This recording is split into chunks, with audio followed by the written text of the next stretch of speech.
my crystal secret.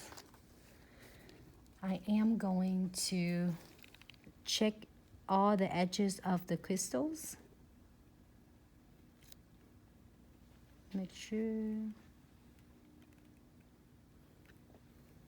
I feel scratchy right here because the crystal is big.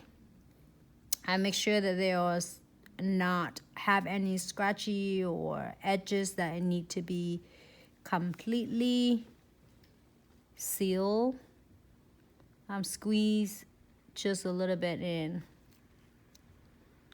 right here between all that, because this one is not only like you weighing on your nails. The clients, I have mine a long time, and two of the phone I have two different ones. I did it for myself because I like my own unique pop socket.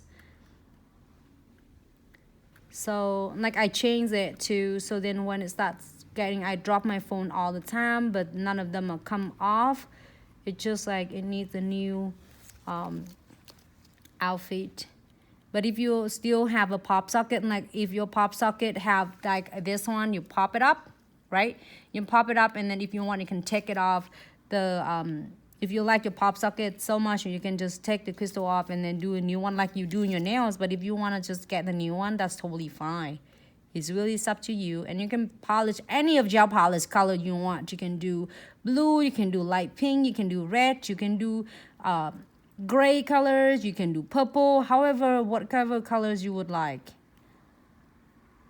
Whatever colors make you happy or your clients happy, if they in fact that they want it, you can customize, make it one for them. It's really depend on how whatever you want to chalk them. But when I dress them like a bling completely my up, it is $49.99 at our salon if the clients want to have the really cute customized one. I'm so enjoying it. Now I'm gonna pop in the lamp. I seal all the edges, the gap.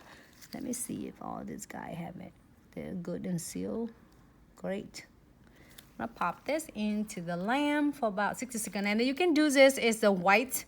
If you do all the clear crystal, or if you want to do pink, you can do a pink flower. So it's really up to you, however you would like to dress it up.